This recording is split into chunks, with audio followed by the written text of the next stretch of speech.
What's up, ladies and gentlemen? Welcome back to the channel. In this video, you're going to learn about how to use Claude for free using the Antigravity platform.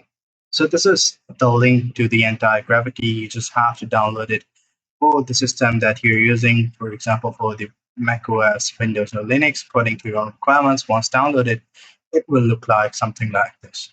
So you might be asking, like, is it possible to use Claude for free and access Opus model? And yes, you can access the selected Claude models such as Claude Sonnet or Opus versions in the entire Gravity, which I'm going to show you guys right.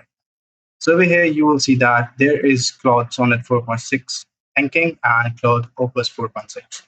Now you guys might be thinking like it will require some sort of credits. No, it just required your Google account.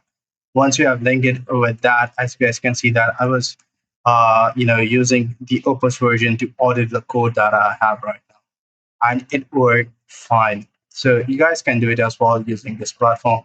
I hope you find this video helpful. See you in the next one. Take care.